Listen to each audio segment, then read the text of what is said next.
하겠는데요. 이번에는 동양대학교 황종규 교수님을 모시고 마을, 공동체, 그리고 민주주의라는 주제로 청해 들어보도록 하겠습니다. 여러분, 황종규 교수님을 큰 박수로 맞이해 주시기 바랍니다. 네, 반갑습니다.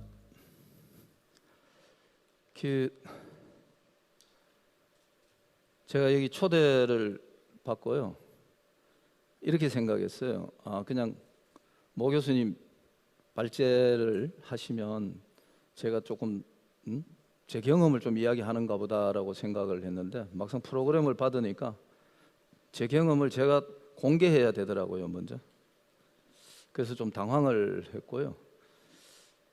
그다음 이제 우리 이 프로그램을 기획하신 분들이 이 세션에 대해서 아마 모 교수님이 가지고 계시는 접근 방법하고 제가 생각하는 접근 방법을 좀 대비시키고 싶었나 봐요.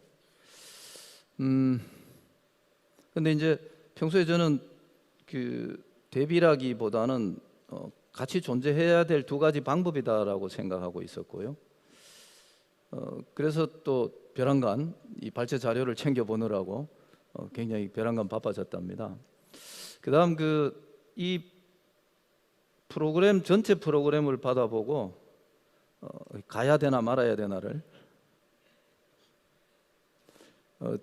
이제 이런 거였죠. 영어가 너무 많다. 저는 대학에서 강의를 하고 있는데 제가 느끼기에 이 영어가 너무 많은 행사라고 느끼니까 가야 되나 말아야 되나 했는데, 오늘 와보니까 영어가 많은 이유가 있더라고요. 근데 어쩌죠, 제가 영어로 이 스피치를 하기는 또 다른 고객들도 계시고요. 어쨌든 이 로컬과 관련되는, 저는 개인적으로 이제 이 로컬이라는 표현은 그동안에 한글로 로컬이라고 계속 써왔더랬습니다. 그 외 표현들은 대부분 우리말들을 많이 썼는데요. 제가 이제 로컬이라는 표현을 한글로, 즉 영어로 표현하게 되는 이유는, 오늘 이제 모 교수님이 동네라는 좋은 표현을 잡아내 주셨는데, 사실은 한국에서 로컬을 그동안에 저는 전공을 행정학을 하고 있는데요. 행정학 하는 사람들이나 공간하는 분들 입장에서 보면 이 로컬이라는 것은 이 번역이 지방으로 많이 번역을 했었거든요. 그러다가 보니까 로컬하고 리전하고 이렇게 구분이 되지 않고 한국에서는, 제가 사는 분야에서는 그냥 혼용되고 있었던 거죠. 근데 이제 어느 시점에서 제가 이 로컬이라는 말이 우리가 쓰는 지방이라는 말하고 다르구나라는 것을 좀 느꼈고요. 그럼 지방이라는 말로는 로컬을 표현할 수 없구나. 영국에 한번 가볼 기회가 있었는데요. 이분들한테 물으니까 로컬하고 리전이 다르더라고요. 그리고 계획, 법률 용어로도 이걸 다르게 쓰고 있고요.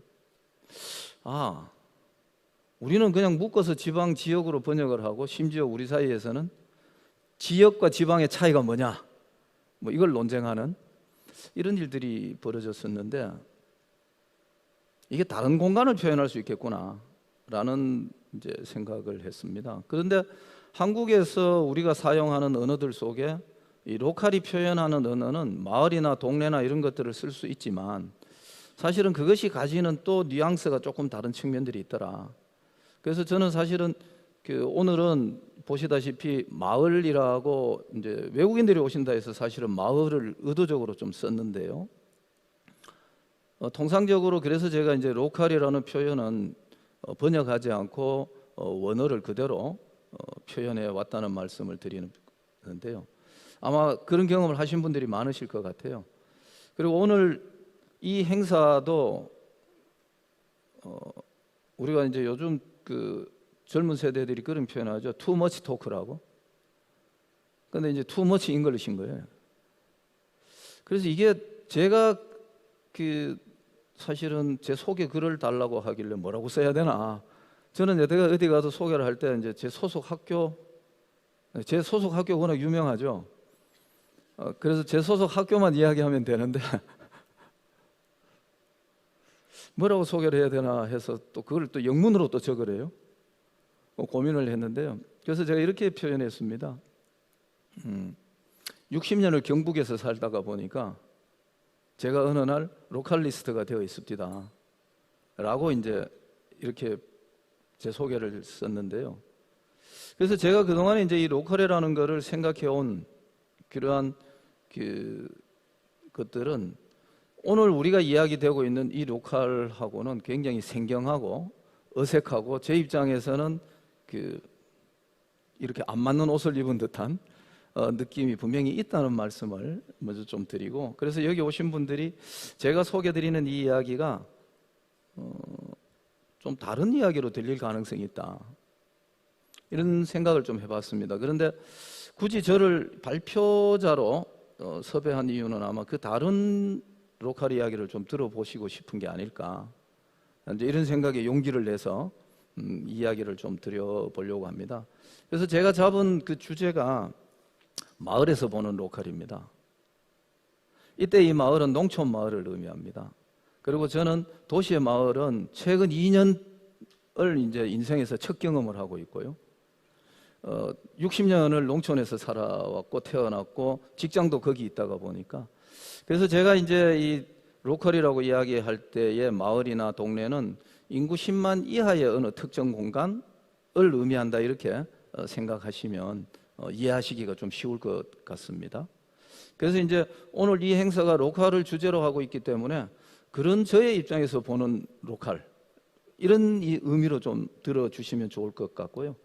그래서 제가 이제 어떤 이야기를 해볼까를 좀 생각했는데, 뒤에 자료를 보시는 바와 같이 이 로컬에 대한 몇 가지 시선을 먼저 좀 소개해 드려야 제가 어떤 시선을 갖고 있는지를 좀 잡아내실 수 있겠다, 그걸 좀 소개를 하려고 하고요. 아마 우리 이제 외국에서 오신 분들 입장에서는 좀 충격적인 장면도 있을 거고, 저게 도대체 무슨 말인지 도저히 아무리 통역을 하셔도 이게 해석이 안 되는, 이해가 안 되시는 장면도 있을 것 같습니다. 두 번째는 제가 볼 때 이제 한국의 그 산업화와 근대화 또는 도시화는 이 마을들이, 농촌의 전통적 마을들이 해체되면서 이 마을들이 도시에서 복원되거나 되찾아지는 과정이 있다. 그게 이제 지금 현재 정책이나 우리 담농 구조 또는 활동가들이 생각하는 마을과 공동체는 대부분 도시에서 다시 나타난 것이죠. 근데 이제 그 원형인 농촌 지역 또는 우리 전통적인 삶의 공간에서는 이미 마을이 없어진 거죠. 그래서 제가 도시로 간 마을이다, 이런 표현을 써봤고요. 그 다음에 이제 로컬의 재생력이라는 것은, 이때 로컬은 제가 정의하고 있는 로컬이고요. 이러한 로컬의 재생 또는 회복은 이 마을에서 민주주의를 회복하는 일이 선행되거나 그 일과 같이 진행되지 않고는 지난 60년 동안 망가진 또는 해체된 마을이나 동네가 되살아나기 어렵겠다, 이제 이런 이야기죠. 근데 이제 제가 모 교수님 이야기를 몇 번 듣기도 하고, 저도 사실은 모 교수님 책의 열독자 중에 한 명인데요. 제가 사는 지역에 어떻게 작은 그런 그 사이트들을 이렇게 만들어내 볼까, 그러한 사이트들이 스케일업 되는 방법은 뭘까, 이런 거를 저도 굉장히 고민하고 있기 때문에 제가 사는 마을하고 지금 오늘 우리의 주제인 이 로컬하고가 만나야 된다. 그리고 지금 그 많은 로컬 크리에이터들이나 그 로컬에 들어오는 MZ 세대들이나 이러한 분들은 읍 단위 정도에 머무시지 마을로 들어가지는 아직 못하고 있다.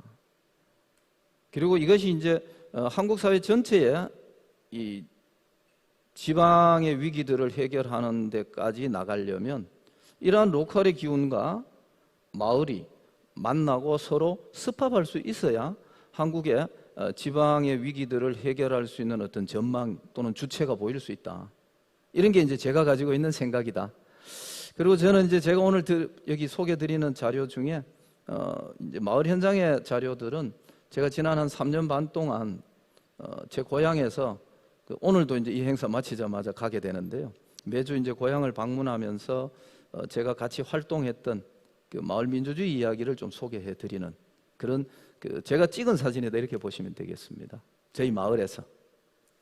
그래서 저는 그 공부는 원래 잘 하지 못했고요. 그래서 제가 제 특기를 뭐로 잡을까를 고민해 봤는데 그 연구자 중에 저는 플레이어가 되고 싶었습니다. 근데 저는 플레이어라고 생각하고 막 뛰어다녀 봤는데 알고 보니 상대들은 저를 교수로 생각하고 있더라고요. 그래서 그 갭이 메꿔지지 않는 부분이 많더라. 뭐 그런 정도 이야기드립니다. 첫 번째 시선입니다. 이 로컬에 대한 첫 번째 한국의 대표적인 시선은 모 교수님도 아까 언급하셨습니다만 이게 배제로서의 로컬이죠.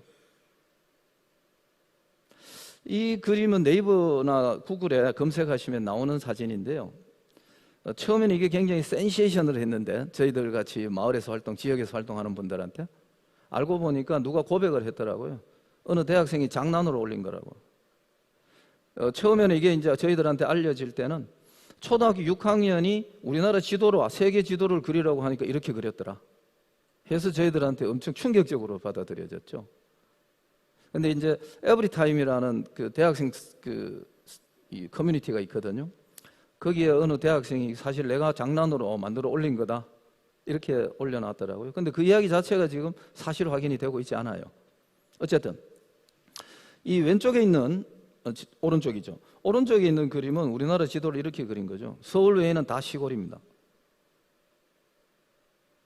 물론 이제 독도는 우리 땅이라고 명확하게 적어놨는데요.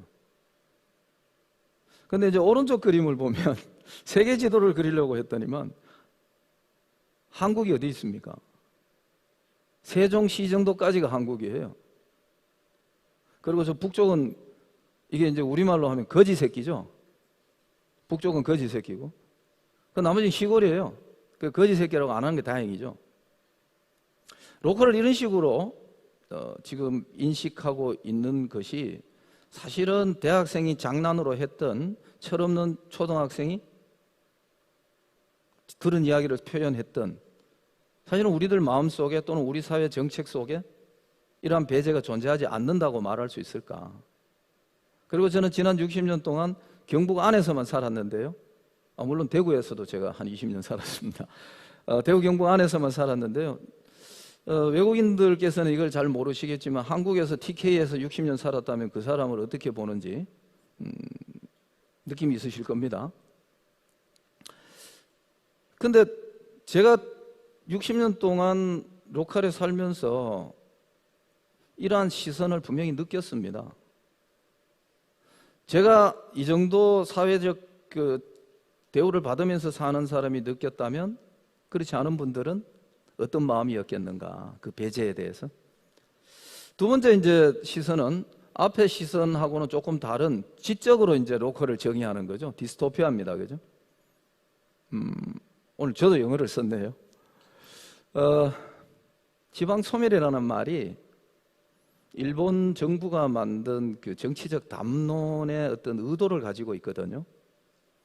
그래서 저도 지방 소멸이라는 표현을 많이 쓰긴 합니다만은 가능하면 좀 다르게 표현해야 되겠다는 생각을 요즘 가지고 있는데요. 그래서 이제 이 로컬이라는 게 안 되는 곳이죠. 망하는 곳이고.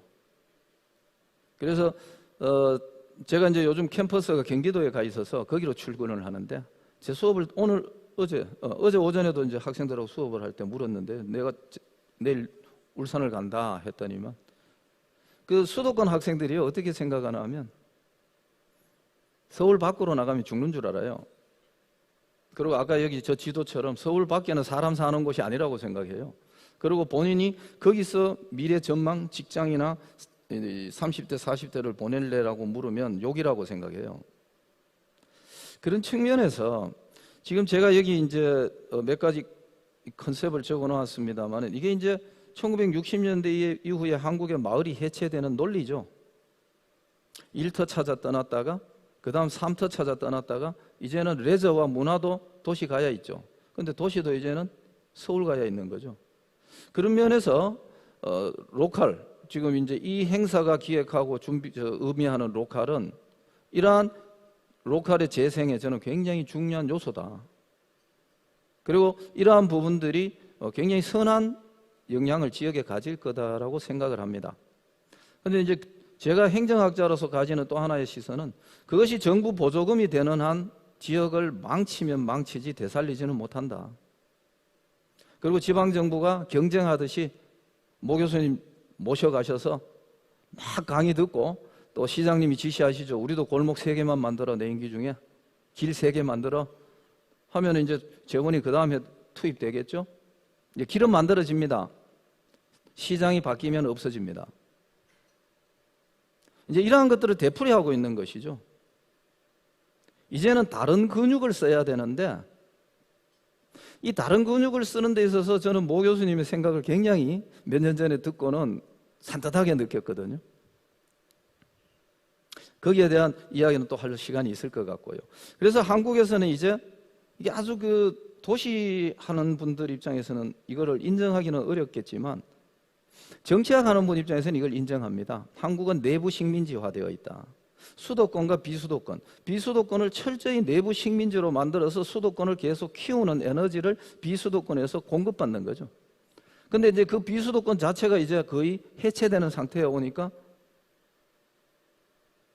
어떻게 해야 되죠? 그래서 북한으로 가려고 하겠죠. 탈출구가 거기 있다고 생각할 가능성이 있습니다. 대안으로서의 로컬을 고민하는 분들도 있고, 그 다음 로컬 크리에이터는 이 대안으로서의 로컬을 활성화시키는 굉장히 중요한 플레이어죠.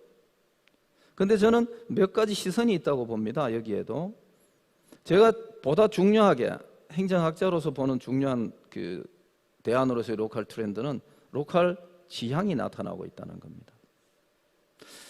이제는 한국 사회가 몇 개의 오소독스로 구성되지 않죠. 굉장히 많은 다양한 세분화된 생각과 사상과 그룹들로, 행동들로 한국 사회가 이제 구성되는 그런 시대가 왔고요. 특히 지금 20, 30대들은 어른들을 꼰대로 보는 가장 큰 이유는 다양성을 어느 정도 받아들여 줄 수 있는 거죠. 그런 면에서 로컬 지향의 시대는 분명히 다음 세대들에게 새로운 트렌드인 것 같다. 그런데 이 책은 일본 선생님이 쓴 책이에요. 이분도 경제학자인데 이분은 이제 후기 산업사회의 특징이 로컬 지향 시대다라고 정의하고 있고요. 이분이 정의했던 이것을 실천한 사람이 제일 오른쪽에 있는 일본의 청년들이죠. 동경대학과 교토대학, 그 다음에 일본의 그 동경에 있는 유명한 사립대학 뭐죠? 와세다. 이 대학 출신들이 일본 최고의 기업들을 다니고 있었는데 30대에 회사를 그만두고 이 섬으로 들어갔죠. 아마라는 아주 작은 섬으로 들어가서 소위 말해서 이제 마을 재생 주식회사를 만들어서 작은 그 섬을 일본 전역에서 특히 동경에서 가장 핫플레이스로 주목하게 만드는 역할을 한 거죠. 그래서 이제 이 사람들이 쓴 책입니다. 그래서 우리는 이 섬에서 우리의 미래를 봤다, 또는 우리 사회의 일본의 미래를 봤다. 그래서 일본 사람들에게 인기가 있었죠. 가미야마 이전에 나타난 이 트렌드입니다, 사실은. 가미야마가 워케이션을 한국에 일으켰다면은 중간에 있는 책이 저는 굉장히 주목해야 된다고 보는데요. 이 로컬 트렌드가 비즈니스적 관점으로 결합 안 될 수가 없습니다. 그런데 비즈니스적 관점은 또 다른 비즈니스적 관점과 충돌을 일으키거나 부작용을 일으킬 가능성이 있습니다. 그런데 중간에 있는 이 책은 그 한겨레 신문의 조현 기자가 이 탐방해서 쓴 글입니다. 이 양반이 이제 몸을 심각하게 병을 얻으면서 전 세계에 이제 이런 그 치유 공동체를 찾아다녔던 거죠. 자기 몸 치료하려고.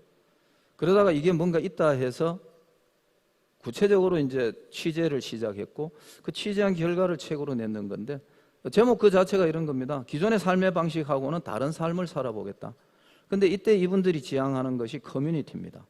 또는 꼬뮌입니다.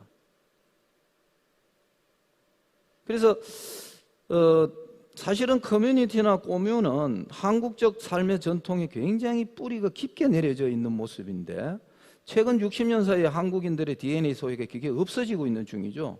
그래서 지금 60세 이전의 분들에게는 이게 생소합니다. 우리의 전통에 이게 있다는 것도 조금 불편한 이야기가 될 가능성이 있는. 그런데 어쨌든 이 책 안에는 보면 외국의 그러한 그 공동체 생활을 하는 한 3개 정도 사이트 외에는 전부 국내 사이트입니다. 우리나라 안에 이렇게 사회 공동체를 만들어서 사는 분들을 인터뷰하고 취재해서 아예 제목을 이렇게 잡은 거죠. 우리는 다르게 살기로 했다. 그래서 이분을 의성에 모셔서 강의를 이렇게 초청했는데 의성의 공무원들이 딱 듣더니만 반응이 이렇습니다. 저리 떠나야 되겠다. 나도 저곳으로 이사 가야 되겠다 하더라고요. 저는 의성에 이걸 만들기를 희망했는데 떠나야 되겠다. 의성의 노인분들, 즉 마을 지도자들을 모셔다 놓고 똑같은 강의를 했을 때 그분들은 아니 우리 예전에 저렇게 살았잖아 이렇게 말합니다. 그 차이가 있더라. 그 다음에 이제 이게 여러분들이 주목하는 거죠. 여러분들이 주목하는 로컬은 청년들의 로컬이잖아요. 예, 의성 안개면에 만들어진 사진들입니다. 의성 안개면에 여러분들이 생각할 때는 이웃사촌 경상북도 도지사가 하는 어떤 특별한 사업 때문에 의성 안개가 핫플이 됐다고 생각하시는데 천만의 말씀입니다. 의성군이 지난 4년 동안 매우 전략적으로 따듬어 왔던 일이 현재 진행 중에 있다 이렇게 보시면 됩니다. 그래서 그 브랜드가 청춘구 행복동이죠. 이게 이제 지금 MG하고 저하고의 관점의 차이입니다. 저는 청춘면 행복리로 해달라 했거든요. 절대로 안 된답니다. 제가 이틀을 토론했는데 그렇게 하시라. 청춘구 행복동입니다. 왜냐? 도시의 MZ들은 면과 리를 모른다는 거죠. 그래서 청춘구 행복동을 의성군 안개면에다가 만들어 놓은 거예요. 지금 요 사진들은 이분들의 그 청춘구 행복동 홈페이지에서 제가 가져온 사진이니까요. 더 많은 자료들은 참고해 보시면 되겠고요. 이분들이 로컬을 소비하는 방법이기도 하고 로컬을 즐기는 방법이기도 하고 또 로컬에서 서바이벌하는 한 방법이기도 한데요. 작년 그러니까 21년 기준으로 이 청춘구 행복동에 53명이 입주해서 27명이 안개에 남았습니다. 지금 살고 있고요. 26개의 그분들이 프로젝트를 진행하고 있죠. 그런데 이제 왜 제가 이제 주목하나 하면은 이런 부분들이 사실은 의성군의 정책 역량이나 중간 지원 조직 역량은 이분들을 이 로컬 크리에이터로 성장시키는데 한계가 있죠. 사실은요. 그러나 이제 이러한 시선들이 그래서 한 4가지 정도 시선으로 저는 이 부분을 좀 정리해서 말씀드릴 수 있겠다는 건데요. 이제 그다음 이야기는 이게 이제 우리가 가지고 있는 로컬의 현장이고 현재 모습들이라면 우리가 망가진 마을들이 도시로 갔는데 이 서울에서 어느 날 마을이 발견되기 시작하고 마을을 찾기 시작한 거죠. 여러분들이 잘 아시는 성미산 같은 이런 케이스들이죠. 서울 분들이 이제 마을을 찾게 되는 이유는 뭐겠나? 제가 이렇게 생각해 봤는데, 아까 이제 모 교수님은 직주락을 이렇게 통합해야 된다고 또 공간적으로 맞습니다. 그래야 동네가 되는 거죠. 근데 이제 서울 생활이라는 게 직주 분리잖아요. 그러니까 어디가 자기 동네인지가 모르겠고 양쪽 다 자기 동네가 아니에요. 회사 있는 것도 해지면 한잔하면 빨리 와야 되고 집이 있는 곳은 해질 때나 해 뜨기 전에 나가는 곳이에요. 그리고 주말에는 자야 되고 아니면 주말에는 강릉 가야 되고 뭐 이런 곳이죠. 그러니까 정주성이나 이러한 것들이 무너지고 농촌에서 마을이 없어지는 것과 도시에서는 어마어마한 큰 정주 공간이 만들어졌지만 사람들의 관계는 없는 거죠. 그래서 영국에 그 외로운 부 있다는 이야기가 그 말이잖아요. 이것은 이제 도시라는 문화 또는 문명이 가진 특징이죠. 근데 이제 오른쪽에 있는 왼쪽에 있는 저 삼각형 그림은요, 바로 이제 직주락을 이 슬세권이라 그러죠. 모 교수님 만든 용어신데 이 슬세권 안에서 직주락이 해결돼야 된다. 근데 이 그림은 아까 제가 보여드렸던 우리는 섬에서 미래를 보았다. 그 책 안에 이 그림이 있었습니다. 그러니까 동경에 있던 이 친구들이 왜 그 아마 섬으로 갔느냐? 결국은 이걸 찾아갔다는 거죠. 사실은 이것이 새로운 마을에 대한 관심, 동네에 대한 관심, 로컬에 대한 지향들이 나타나는 하나의 동인이죠. 보조금으로 이것을 만들어 주겠다고 하는 게 아니라 이러한 동인을 재촉하거나 프로모션하는 게 맞는 거죠. 사실은요. 그래서 이제 서울시가 지난 한 수년 동안 마을 공동체에 굉장한 투자를 했죠. 그런데 이제 민선 8기의 새 시장은 이 부분을 지금 적대시하는 분위기들을 내고 있어서 제가 볼 때는 굉장히 걱정인데요. 근데 이분이 이제 조심해야 될 게 적대시하는 게 마을과 공동체를 적대시하는 게 아니라 그분들은 표가 되기 때문에 표시할 수 없죠. 마을과 공동체를 여태까지 지역 안에서 로컬 안에서 활동하던 활동가들을 적대시하는 거죠. 왜냐하면 그분들은 자기 표가 아니니까요. 사실은 이게 정치가 만들어내는 비극입니다. 그리고 이게 전혀 없을 수는 없습니다. 어느 나라나 저는 이게 어느 정도 정치라는 것은 존재한다고 봅니다. 이러한 정치는. 근데 우리처럼 극단적인 이런 비극적 장면을 만들어내지는 않는데, 사실 시장님 와 계시지만은 한국의 정치는 바로 이런 부분이 한국의 정치가 로컬을 무너뜨리는 이유이기도 합니다.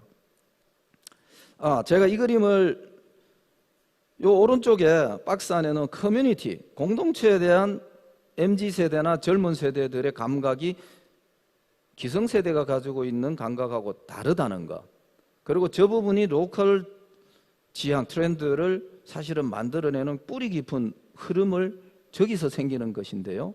가장 중요한 게 조직에 대한 소속감, 자기가 월급 받는 곳에 대한 소속감은 묽어져서 요즘 동창회 잘 안 되잖아요. 심지어. 그런데 사회 간 거리는 오히려 더 가까워집니다. 그래서 조직에서 내게 부여된 임무는 싫은데 내가 자발적으로 하는 협력이나 교류, 커뮤니티 이런 건 훨씬 더 선호하게 되는 이러한 트렌드의 변화.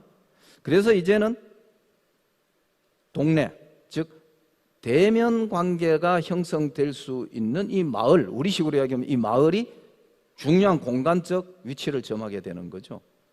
그러다가 보니까 그러한 마을을 탐방하거나 마을을 순례하는 트렌드가까지 생기는 거죠. 예.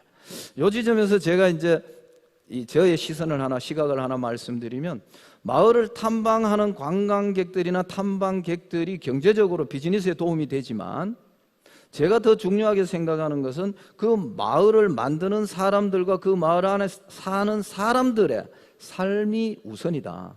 그리고 그 삶이 행복해지고 풍요로워지고 즐거워질 때 오는 사람도 재미가 있어진다는 거죠. 근데 우리는 이거를 보조금 들여가지고 빨리 오는 사람 많이 오는 관광지를 만들려고 하니까 그 안에 들어가는 사람의 삶은 다 파괴가 되거나 지속되지 못하는 거예요. 그런 방식의 로컬 지향은 저는 곧 실패를 부를 것이다.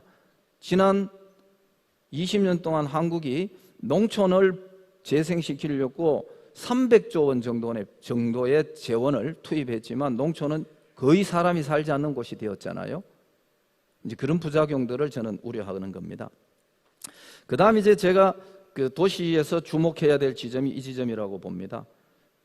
이 민주주의를 이제 이걸 저희들은 흔히 이제 민주화 이후의 민주주의라고 부르는데요.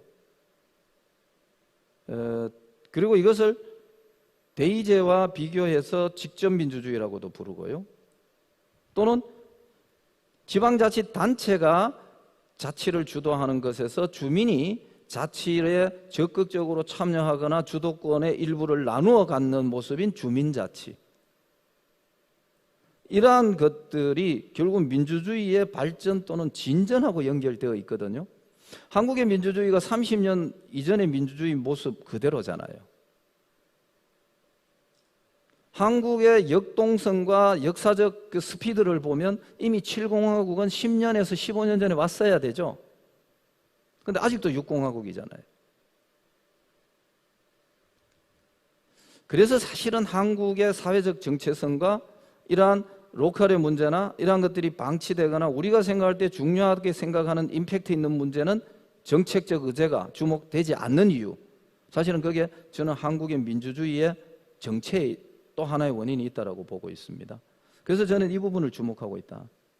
이 사진은 서울 금천구에서 전동에서 주민총회를 연 사진입니다. 전동에서 주민총회를 열어서 이 주민총회에서 내년에 우리 동에서 시행할 사업을 주민들이 직접 투표를 통해서 결정을 합니다.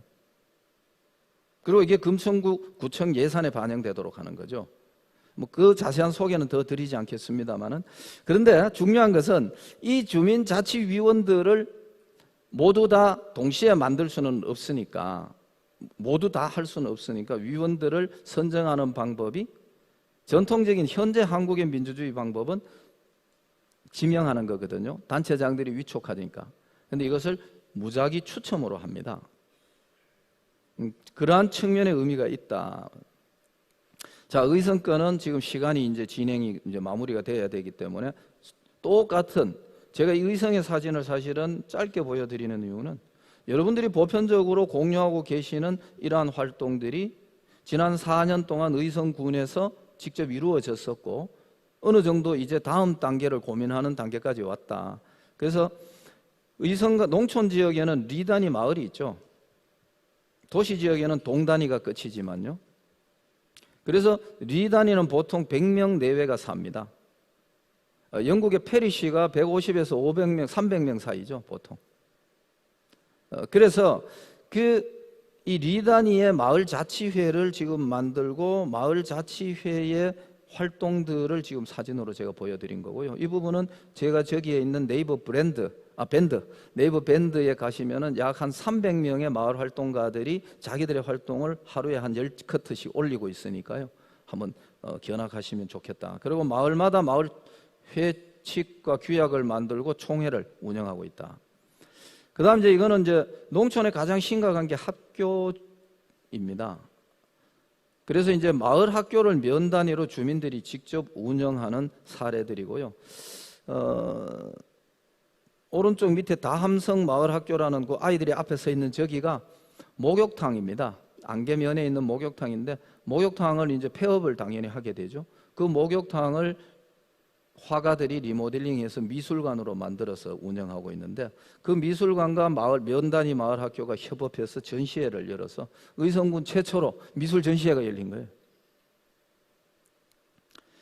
그 다음에 이제 농촌의 재생력을 만드는 마을 민주주의는 이것은 의성군의 면 단위의 주민자치회 총회 사진들입니다.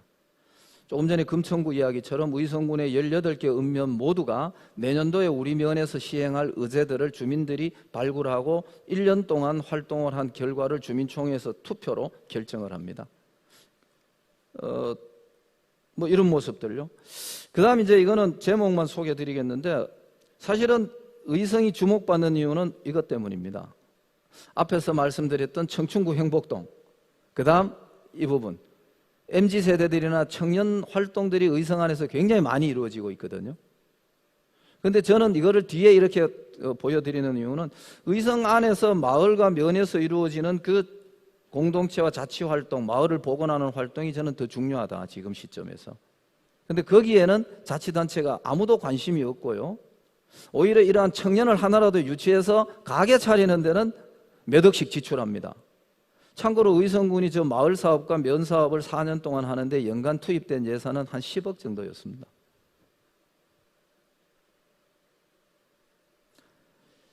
이 사업은 멘토리라는 그 사회적 협동조합이 있습니다. 서울에 있는 의성지사를 만들었고 지역 로컬 레벨 이 친구들이 만들어서 운영하고 있고 현재도 활동을 진행하고 있습니다. 성균관대학하고 몇 개 대학이 협약을 해서 그 대학생들이 여기 와서 8주 동안 머물면서 리빙랩을 하고 있다, 이렇게 생각하시면 됩니다.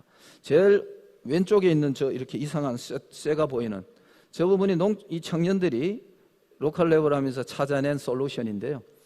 노인들이 농촌 집에서 나오시다가 많이 넘어져서 낙상을 하십니다. 그래서 집 앞에 문 앞에 저걸 만들어 주자라는 게 청년들이 이제 솔루션으로 제안한 거고 의성군에서 정책으로 채택한 사례입니다. 그 옆에 있는 거는 정류장, 노인들에게 좀 더 시원한 정류장, 햇빛 가릴 수 있는 정류장을 만들어 준다는 솔루션, 저 모델도 대학생들이 만들어 준 겁니다. 마지막으로는 저희들이 시도해 본 거는 이렇게 청년들이 들어왔을 때 마을하고 만나지 못하더라. 그래서 저희들이 마을 단위로, 아까 리 단위의 마을 자치회가 있다 했지 않습니까? 그 마을 자치회에 예술가 일촌 맺기 사업이라는 걸 했어요. 청년 예술가들을 마을에 매칭을 해서 한 3개월 정도 마을 안에 살게 합니다. 그 마을에서 주거를 제공하죠. 그리고 생활비를 군에서 제공합니다. 그러면 그 예술가들은 마을 분들하고 저렇게 작품 활동을 합니다. 자기의 공헌이죠. 재능 기부죠. 가장 오늘 여기에는 사진을 제가 못 찾아서 지금은 가지고 있는데 넣어놨는데요. 가장 제가 뜻깊게 봤던 활동은 연극하는 친구들이 왔는데요, 마을 안에 3개월 동안 마을 주민들의 삶을 풀어내는 연극을 만들었어요. 그래서 마을 창고에 안막을 치고 공연을 했는데 할머니도 울고 할아버지도 울고 청년도 우는 정말 감동적인 장면이 있었습니다. 그 청년들은 지금 그 기간이 끝났는데 한 달에 한 번씩 마을 찾아와요, 연극 지도하러. 뭐 이제 이러한 로컬과 청년의 만남들을 앞으로 이제 더 활성화시켜 보겠다는 게 이제 제가 의성에 제안해 놓고 있는 것이다. 이런 정도이고요. 지역과 청년의 공생, 이거는 이제 청춘구 행복동에서 나중에 창업한 이 그 청세권이라는 협동조합을 만든 친구들이 있습니다. 청춘구 행복동 수료생들이. 그 친구들의 글입니다. 그 친구들이 가장 중요하게 청세권 협동조합이 고민하는 것은 지역과 청년의 공생이다, 이렇게 생각하고 있다는 거고요. 이 말이 재밌더라고요. 지역 관광과는 달리 지역살이는 쉽지 않습니다. 자기들이 이렇게 고백을 했더라고요. 이 부분은 조금 이따가 혹시 기회가 되면 이거는 읽어보시면 제가 지금까지 드린 말씀을 저는 이렇게 요약해 놓은 겁니다.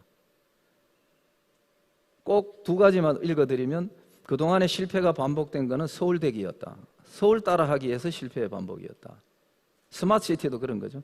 마지막 이야기, 윤석열 정부는 지방시대라는, 로컬 시대도 아니고 벼랑간 지방시대가 나왔는데요. 그동안의 지방은 이류라는 한국의 언어였잖아요. 근데 이걸 정부가 공식 정책 용어로 채택해서 시민권을 회복시켜 주신다면 감사한 일인데, 이 지방시대조차 또 다른 비즈니스로 몰고 갈까 봐 저는 사실은 조금은 걱정이 있지만 기대도 있습니다. 예, 들어주셔서 감사합니다. 네, 감사합니다. 동양대학교 황종규 교수님의 마을 공동체 그리고 민주주의라는 주제의 강연 함께 들어봤습니다. 계속해서 토크쇼를 이제 바로 준비를 해보도록 하고요. 어제부터 여러 연사님들이 계속해서 발제를 이어나가 주셨는데요. 좀 반복되는 단어가 있죠. 이 공동체라는 단어. 저는 개인적으로 공동체라는 단어를 굉장히 좋아합니다. 그리고 이 공동체를 좋아한다라는 말은 조금 슬프게 들리기도 합니다. 우리가 물을 좋아한다 혹은 공기를 좋아한다 이런 표현을 쓰지는 않잖아요. 그러니까 날 둘러싸고 있는 지역적인 공동체가 그만큼 취약하기 때문에 공동체에 대한 어렸을 때의 기억들 그리고 그런 선망들이 아직 남아서 공동체를 좋아한다라고 표현을 하게 되네요. 어렸을 적만 해도 밥이 없다, 먹을 게 없다, 갑자기 밥통에 밥솥에 밥이 없다라고 하면 옆집에 가서 얻어먹는 게 가장 자연스러운 일들이었는데 사실 지금 저희 옆집에 누가 사는지를 모릅니다. 그런 생각들. 그리고 저희 어머니는 저에게 옆집에 가서 밥을 먹고 오라라는 게 아무렇지도 않은 일이었지만 제가 지금 그랬다가는 아마 좀 동네에서 이상한 눈빛을 받지 않을까라는 생각이 드네요. 공동체라는 단어 그리고 그걸 가능하게 하는 사람들, 어딘가에서는 활동가라고 부르기도 하고 또 어딘가에서는 로컬 크리에이터라고 부르기도 합니다. 이 내용들에 대해서 조금 더 자세히 알아봤고요. 지금 말씀해 주신 두 분의 발제자 그리고 새로운 사회를 여는 연구원 윤찬영 센터장님이 함께 토크쇼를 만들어 주시겠습니다. 두 분의 발표자들 그리고 윤찬영 센터장님을 무대 위로 모시겠습니다.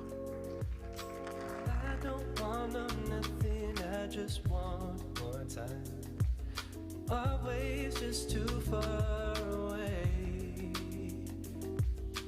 Girl, you know I wanna keep you satisfied in some way. In some way.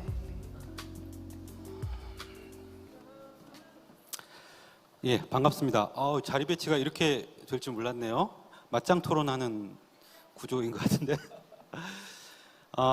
이렇게 이른 아침에 행사를 진행하는 경우가 별로 없는데 이렇게 이른 아침에 시간을 내서 오신 분들은 아마 그만큼 로컬에 대한 애정이 많으신 분들이 아닐까 그렇게 생각합니다. 감사드리고요.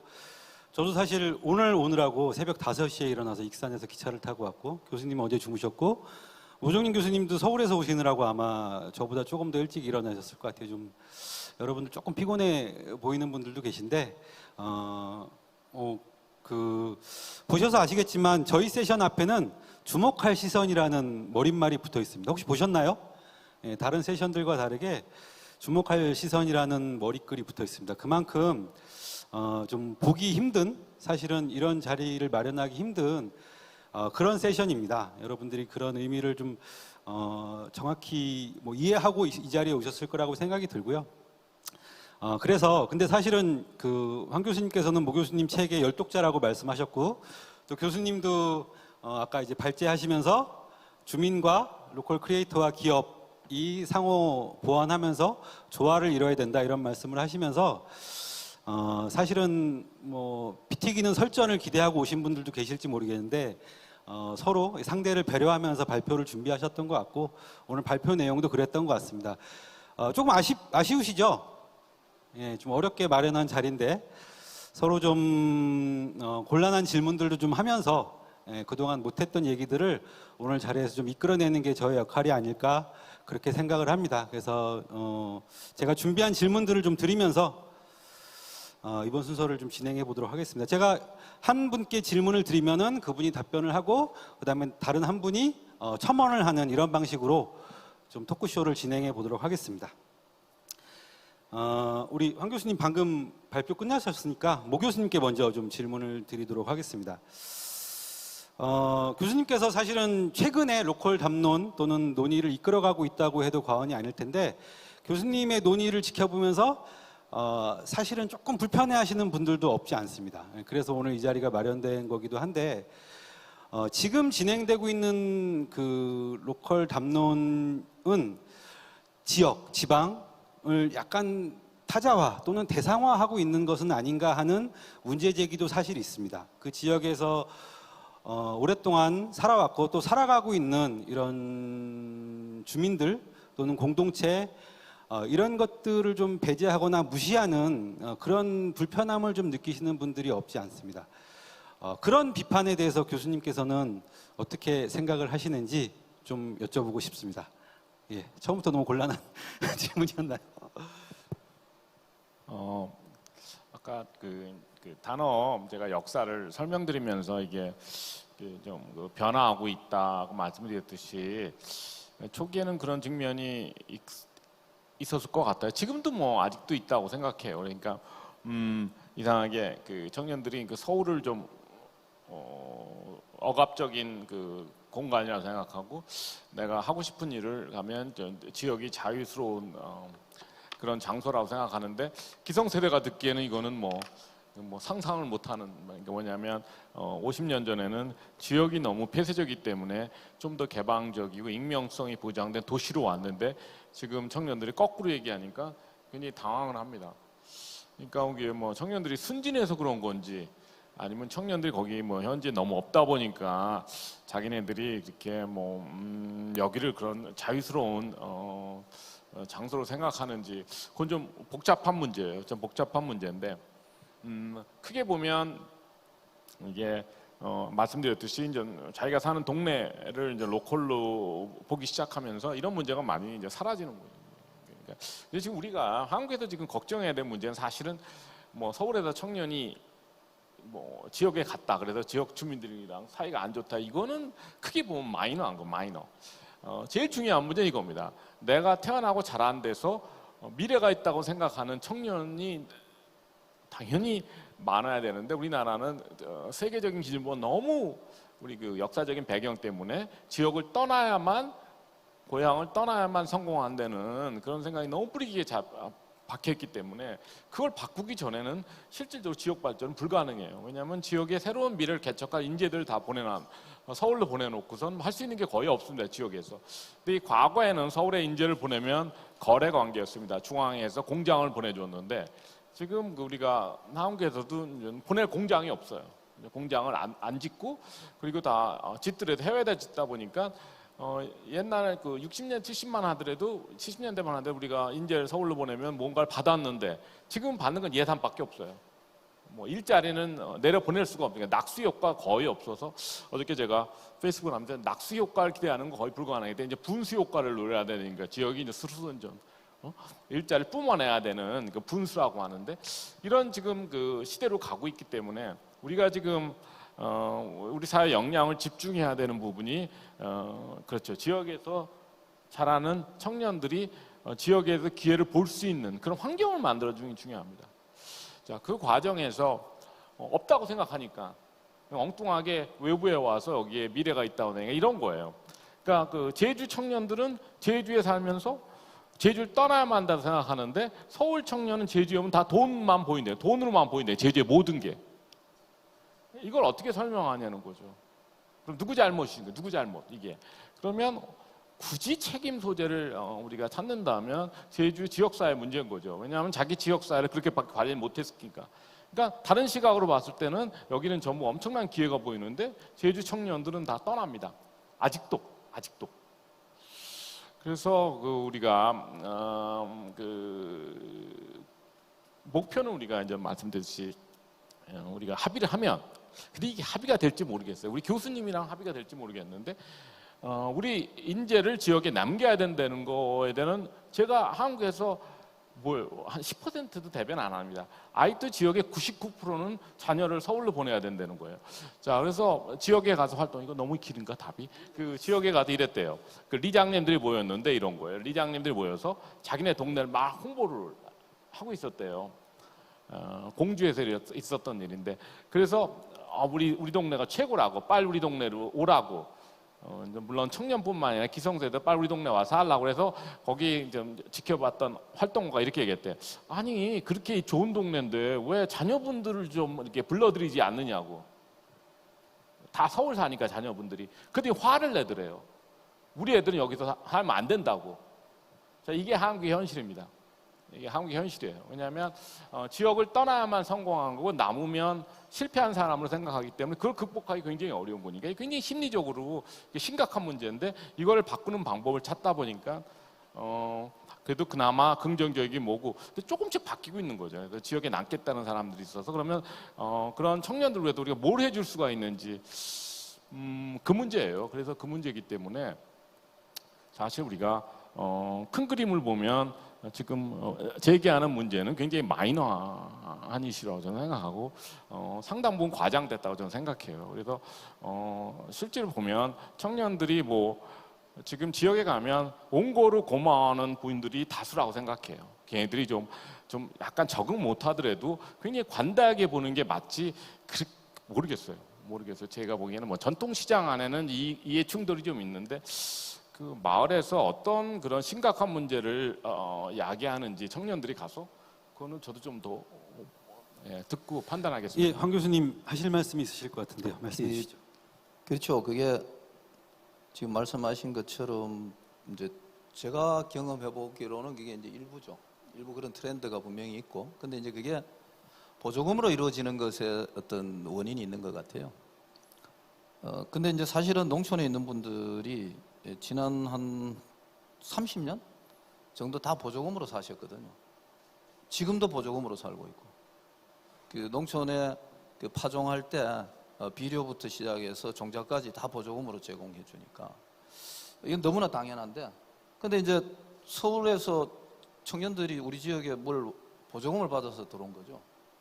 그러니까 이제 그 청년들에게 1억씩 3천만 원씩 보조금을 준다 하니까 농촌 분들 입장에서는 거기에 대한 어떤 반발심이나 거부감이 가질 수는 있다. 근데 또 그것의 이면에는 그 나의 보조금이 저리 간 거 아니냐라는 이러한 또 어떤 생각도 저는 기저에 좀 있다라고 보는데요.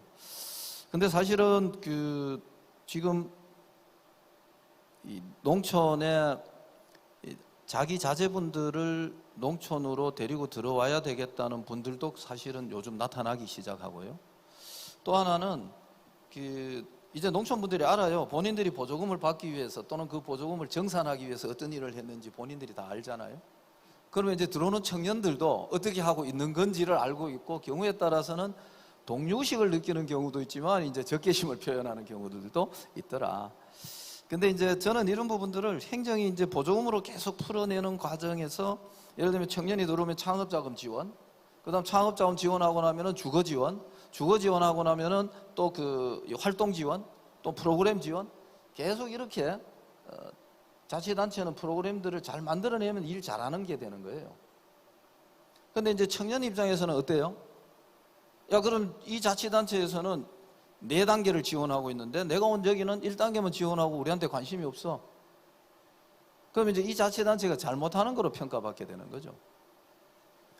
이제 이러한 것들이 오히려 청년들 쪽에서 또 나타나는 지점도 분명히 있다. 그래서 이제 그것을 현장에서 어떻게 접점을 찾아내야 할 건가라는 부분들은 앞으로 좀 논의돼야 될 부분은 분명히 있고요. 또 근데 시간이 또 해결할 문제도 있는 것 같다. 저는 그것은 동의를 합니다. 예, 논의를 조금 더 이어가 보도록 하겠습니다. 제 경험을 좀 말씀드릴 필요가 있을 것 같은데, 제가 이제 아시는 분도 계시겠지만 슬기로운 뉴 로컬 생활이라는 책을 쓰고 그 토론회를 한 2년 전에 한 적이 있습니다. 대전에서 한 적이 있었는데, 그때 이제 로컬 크리에이터들 몇 분이 나와서 자기 경험을 발표하고, 그 다음에 그 지역에 있는 언론사 대표께서, 풀뿌리 언론사 대표께서 발제하는 순서가 됐는데, 그분이 대뜸 이런 얘기를 하시더라고요. 나는 최근에 로컬 논의가 불편하다. 그래서 그 이유를 들어봤더니 이런 얘기입니다. 저도 좀 당혹스럽긴 했는데 그런 얘기를 그때 당시 2년 전에 처음 들었습니다. 그분이 하시는 얘기는 나는 그동안 10년 넘게 이 지역에서 이 원도심 또는 골목의 가치를 지키고 자원들을 발굴하고 활성화시키기 위해서 노력을 해왔는데, 지난 10수년간 아무도 내 활동을 응원해주지 않았다. 그러다가 최근에 와서야 갑자기 그것도 로컬이라고 하는 애매한 단어를 써가면서 사람들이 관심을 갖고 몰려들고, 또 보기에 따라서는 이 로컬이라는 표현이나 이런 자원을 이용해서 돈을 벌려고 하는 이런 흐름들이 보인다. 그래서 나는 대단히 불편하다. 이런 얘기를 하셔서 좀 당혹스러웠던 기억이 납니다. 이 질문은 이제 교수님께 좀 드려볼게요. 교수님도 아마 비슷한 경험을 좀 해보셨을 것 같다는 생각이 드는데요. 예. 아까 제가 말씀드린 이제 보조금이 농민들에게 주로 집중되는 거 맞습니다. 그래서 소상인들에 대해서는 농촌 지역에 특히 전통시장 상인들에 대한 지원이 개별화된 지원은 부족한 부분이 있는데요. 도시 재생하는 분들 여기 계실 텐데, 도시 재생하는 분들이 전통시장은 절대로 구역 안에 넣지 않습니다. 그게 불문율이더라고요. 근데 제가 눈치 없이 이제 제 고향에 전통시장을 넣은 거예요. 결과적으로 제가 엄청난 실패를 하고 있는데요. 지금 말씀하시는 그 부분은 그분 입장에서 충분히, 그리고 제가 이제 현장에서 일상적으로 듣는 이야기죠. 그래서 저는 그분들의 그 이야기에는 어느 정도 일리가 있다, 그 근거가 있다라고 봐요. 근데 이제 조금 더 비교를 해보면, 이 중기부, 과거엔 중기청이었죠. 중기청에서 전통시장에 지원하는 금액의 규모는 또 다른 규모입니다. 아시는 분도 계시겠지만 사실 그 규모가 엄청납니다. 근데 그게 상인대학 하는 소프트웨어 몇 천만 원 쓰고 나면 나머지는 다 하드웨어. 제가 이제 반복해서 하나 말씀드리고 싶은 것은, 로컬이 조금 직설적으로 말씀드리면 돈이 없어서 망한 게 아니다는 거죠. 아까 교수님 말씀하신 사람이 없어서 망한 것이지, 이게 돈이 없어서 망한 게 아니다. 로컬은 지금도 돈이 너무 투머치만입니다. 보조금으로서. 그래서 이 보조금이 행정이 가지는 그 논리와 규정과 과정 프로세스에 따라서 집행되다가 보니까 우리가 로컬에서 크리에이터들이 제대로 된 성과를 내는 어떤 타임 스펀하고 안 맞는 거죠. 그러면서 이제 행정은 행정대로 다음 보조금을 또 준비하고 있고, 그런 과정에서 나타나는 문제이기 때문에 저는 그분이 가지고 있는 문제의식은 충분히 공감하지만 현재와 같은 방식으로 그분을 위한 보조금을 또 하나 만드는 거로 해결되지는 않는다. 그게 그런 거죠. 예, 교수님 혹시 뭐 첨언하실 게 있으신가요? 아니 뭐 주최 측에서 만약에 그런 뭐 격렬한 대화를 원하셨으면 이렇게 어떤 활동가적인 공동체 성향의 분이랑 저랑 이렇게 매치하면 안 되고요. 이게 대기업 성향의 여기 중소기업 하시는 분들을 부르셨어야지 이게 제대로 된 대화가 되는데, 그분들은 이제 뭐 공동체 차원에서는 이걸 너무 로컬을 돈벌이로 생각한다고 지금 언급하신 건데, 대기업이나 중소기업 입장에서는 이건 시시한 거예요. 시시한.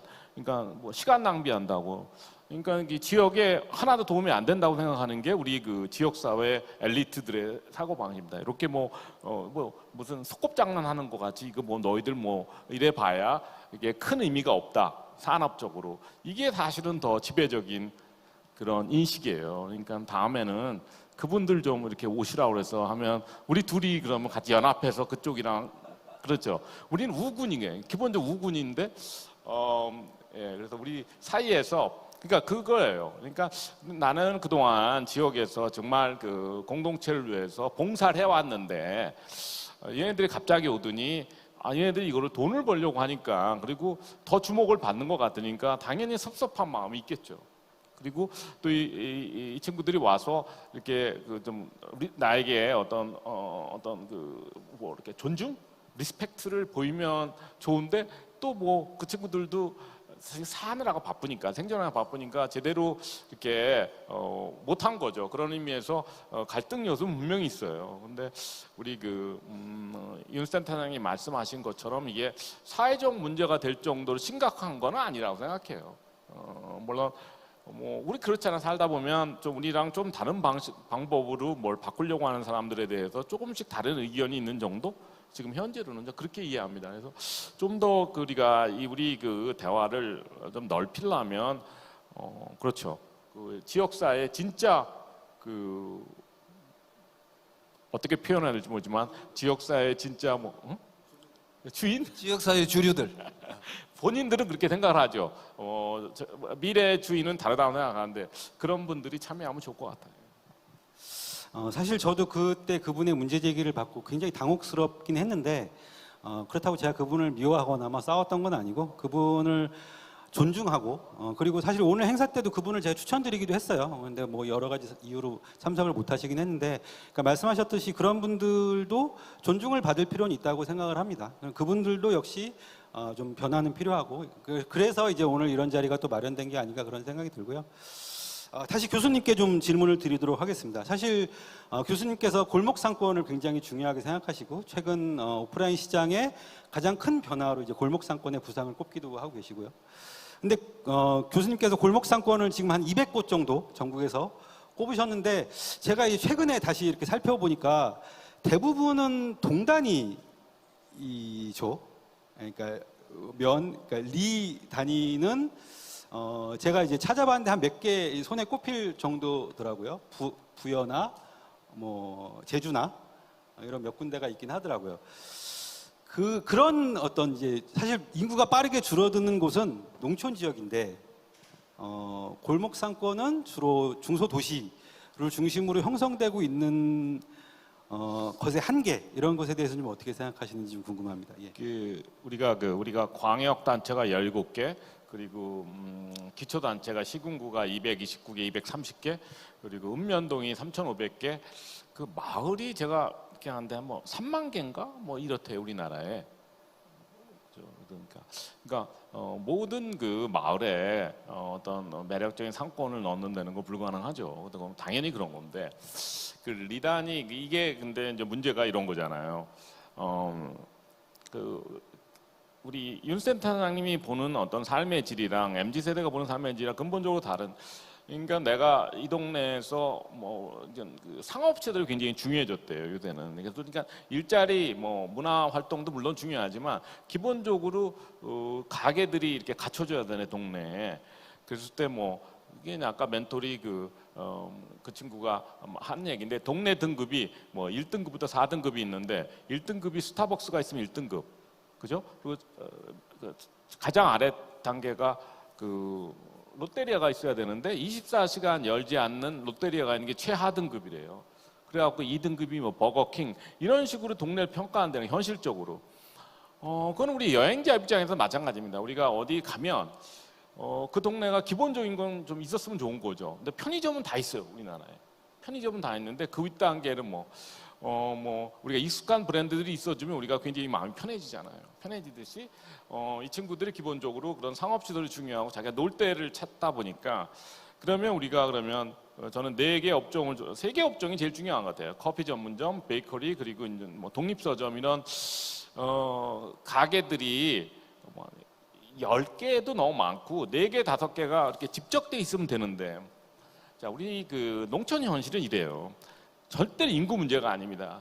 아시다시피 도시보다 훨씬 자동차 중심 도시예요. 근데 농촌에서는 굉장히 놀랍게도 걸어 다닐 수가 없어요. 보행로가 없어요 농촌에는. 그리고 그 면단이 그 면소재지 정도 되면 5,000명이든 작은 그런 상가가 들어갈 만한데 이게 전부 그 대로변에 한 줄만 있기 때문에 그 뒤에 골목길이 없어요.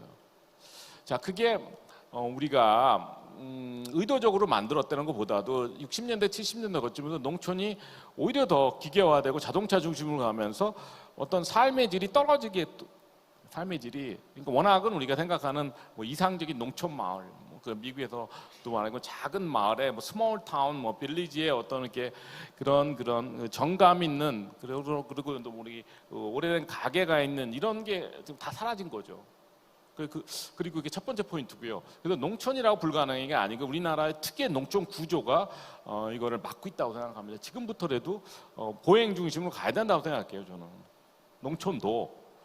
그리고 두 번째는 우리가 지금 놓치고 있는 농촌 지역에서 지금 사실 그 지역의 가장 큰 비교 우위는 자연인데 서울을 떠나는 사람들 결국에는 전원 생활하고 싶어서 가는데 이 자연이 그 자원이 아주 좋은 동네 굉장히 많습니다. 우리나라에 한국에 굉장히 많고 그리고 지금 얼마나 농촌이 상업 자원을 제대로 개발 못하냐면 국립공원 입구 마을을 제가 많이 얘기하는데 국립공원 입구 마을 정도 되는데도 지금 아시다시피 텅텅 비어 있어요. 설악산도 그렇고 속리산도 그렇고 이건 어떻게 설명하냐 이거예요. 그러니까는 지금 한국 현실은 지금 제주는 이미 그 리단이 그러니까 한국 농촌의 미래는 제주라고 생각하시면 되는데 제주는 모든 게 리 단위로 움직입니다. 그래서 뭐 제주 간다는 것도 약간 시대에 뒤떨어진 거예요. 제주에 어디 가냐?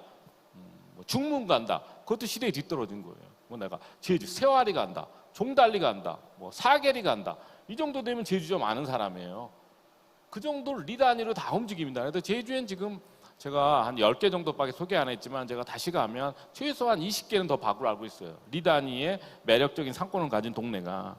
그럼 그게 왜 청도의 미래가 되면 안 되나? 그게 안 된다고 하는데 다는 안 되지만 그 자연 환경이 좋고 문화재가 있고 그런 그 국립공원이나 도립공원 입구 마을 정도는 우리가 다 살릴 수 있지 않을까? 뭐 그렇게 생각하시면 될 것 같아요. 그래서 답이 됐는지 모르겠어요. 그래서 자꾸 우리가 인구로 기준으로 봐서 뭔가 지금은 이제 공급자 경제가 됐다고들 많이 얘기합니다. 그래서 컨텐츠가 있으면 뭐 전국에서 또 온라인은 전 세계에서 나한테 오기 때문에 지금 보통 크리에이터 경제에서는 어떤 얘기를 하냐면 한국이 굉장히 이제 많이 발달했어요. 블로거나 뭐 작가들이 많이 생긴데 사람들이면 결국에 내가 작품을 만들면 시장은 따라온다고 생각하지 내가 시장 조사를 해서 내가 뭐 그 시장의 빈 공간을 채워서 뭐 내가 창업한다 이거는 굉장히 올드한 아이디어라고 생각합니다. 그러니까 우리가 한국이 해야 될 일은 이 청년들을 다 컨텐츠 크리에이터로 만들어야 되는 문제고 컨텐츠만 있으면 시장은 있다고 보는 게 맞아요. 정부도. 그러니까 자꾸 뭐 상주 인구 이런 개념으로 해갖고는 지금 뭐 전반적인 크리에이터 경제 돌아가는 상황을 보면 1000명만 있으면 먹고 산다는 1000명 크리에이터 경제. 그래서 농촌 작은 마을도 컨텐츠만 있으면 충분히 저는 이런 로컬 크리에이터 그런 비즈니스로 충분히 잘 살 수 있다고 생각하는데 모르겠어요 지금. 근데 결국에는 말씀드렸듯이 이 분야를 기회로 생각하는 청년이 아직까지는 소수기 때문에 좀 많이 늘렸으면 좋겠다. 제 기본 주장입니다. 아니요, 그 부분은 이제 맞는 말씀이에요, 사실은. 오히려 이제 오 교수님 말씀. 근데 이제 적용의 범위나 이제 퍼센테이지의 이야기죠, 사실은. 그래서 아까 말씀하셨듯이 예를 들면 우리나라 이제 마을에 마을 단위 공간의 한 10% 정도만 이 로컬 크리에이터들이 활동해서 마을에 어떤 이 상권이 생길 수 있다면 저는 이 모델은 하나의 모델로 충분히 값어치가 있다. 근데 그게 왜 90% 적용 안 되니까 그 문제가 있지 않느냐 이런 지적은 아까 제가 말씀드린 그 로컬 트렌드 자체가 그런 거를 지향하고 있지 않거나 그런 흐름을 허용하지 않고 있죠. 아주 세분화된 트렌드들 안에 이제 자리 잡아야 되는 거기 때문에 대신에 이제 아까 말씀하셨던 그 제주도의 리 같은 경우에는 이제 규모가 달라요. 제주도가 면이 보통 인구가 이제 2만 명, 15,000명. 육지에 오면은 군 단위 정도 수준까지 옵니다. 그래서 제주의 리라는 것은 우리가 생각할 때 면 정도 육지에 이렇게 보시는 게 맞고 대신에 하나의 리가 그 면 정도의 이 인구가 분산된 것이 아니라 이렇게 모이는 한 1,000명 정도가 모여서 하는 정도, 눈에 보이는 곳에 한 1,000명이 살고 있다 이렇게 보시면 되는. 그 육지 같으면은 면에 한 3,000명, 4,000명이 살아도 눈에 아무도 안 보여요. 면 소재지에 가면 한 300명, 400명 살아요. 그러니까 이제 이런 측면에서 이 로컬 크리에이터들이 이 상권을 만들어낼 수 있는 공간적 범위 또는 어떤 시장성, 그다음에 이제 그런 문제들을 이제 고민하거나 검토해야 될 내용이 있고, 또는 거기에는 또 다른 전략이나 접근 방법이 동원되어야 되는 것이지, 모든 곳에 그렇게 적용하기는 어렵다라는 이제 측면에서는 저는 질문의 취지에는 동의하는데, 그러나 실제로는 저는 그런 측면에서 교수님 모델이 나쁘거나 적용되지 못할 어떤 측면, 이렇게 논의할 수는 없다, 저는 그렇게 봐요. 예, 아주 화기애애한 분위기 속에서 토론이 계속 이루어지고 있습니다. 교수님께 다시 질문을 드리면은, 교수님께서 오늘 많이 말씀하지는 않으셨는데 사실 이제 면 단위의 자치 이런 것들을 굉장히 강조를 하고 계신데, 그런데 또 밖에서 바라보기에는 이제 이주한 청년들이나 아니면 심지어 유턴한, 이른바 유턴한 청년들조차도 텃세 때문에 적응을 하지 못하는 이런 경우들도 많이 있습니다. 그리고 도시보다 훨씬 더 면 단위들은 이제 고령화도 빠르게 진행되고 있는 상황에서 공동체 또는 자치 이런 것을 얘기하는 것이 너무 이상적이지 않은가라고 하는 비판도 있을 수 있을 것 같아요. 그런 면에 대해서는 어떻게 생각하시는지 궁금합니다. 예. 그 똑같은 이야기를 4년 전이죠. 제가 이제 의성에 가서 마을 자치하자고 제안을 하고 정책 제안서를 만들고 또 이제 그걸 실행하는 실행 계획을 같이 수립을 했는데, 그 실행 계획을 수립하려고 이제 지역의 주요 이제 액터들을 만나거나 또는 이제 이렇게 인터뷰를 할 때 바로 그 이야기가, 아니 여기 다 노인들밖에 없는데 뭔 자치를 해요? 뭔 회의를 한다고요? 이렇게 이야기하시더라고요. 저는 그 이야기가 기존의 관점과 경험에서는 말이 맞을 수 있다라고 생각했고, 그런데 이제 그런 이야기에 그렇게 위축되거나 그 이야기를 이 일을 안 해야 될 이유라고 생각하지는 않았어요. 근데 이제 긴 이야기를 할 자리는 아니기 때문에 사례를 하나 말씀드리면, 제가 이제 그런 과정에서 어느 마을에서 발견한 자료가 하나 있는데, 아카이브가 아주 가치 있는 게 하나 나왔어요. 그 100명 정도 사시는 마을에 마을 회의를 하는데 제가 이제 저걸 하러 갔어요. 강의를 하러 갔더니만 마을의 회의를 주민들이 직접 몇 사람이 주도하는 것이 아니라 의견의 발언 기회와 또 모든 사람들의 의견들이 존중받는 그런 회의를 좀 하시고 그걸 회의록으로 남길 필요가 있겠다는 이제 이야기를 좀 했더니만, 그 이장님이 들고 오시는데 뭘 들고 오시냐면 자기 마을의 회의록을 들고 오세요. 근데 1973년부터 지난해까지 회의록을 이만큼 들고 왔더라고요. 그러니까 아니 무슨 소리 하시냐고, 우리 이만큼 회의록 다 썼고, 그래서 회의록을 제가 읽어보고, 제가 그래서 그거를 아카이빙 하려고 다 업체에 부탁을 해서 찍었어요. 찍어가지고 PDF로 가지고 다니고 있는데, 이걸 언제 어떻게 이 컨텐츠화 할까 싶었어요. 근데 그 읽어보면 마을의 대소사를 참석자, 누가 어떤 발언을 했고 뭐가 결정났는지를 소상히 다 적어놨어요. 그래서 최근에 저희들하고 작업하면서는 이분들이 그걸 이제 사진하고 영상을 이제 촬영해서 우리 사이트에 올리고 있거든요. 기록하고 있는데, 제가 이제 말씀드린 자치라는 게 나이하고 무관하다. 자치라는 게 삶의 방식이고 삶의 룰이죠. 그리고 삶을 형성하는 방법이다라고 보거든요.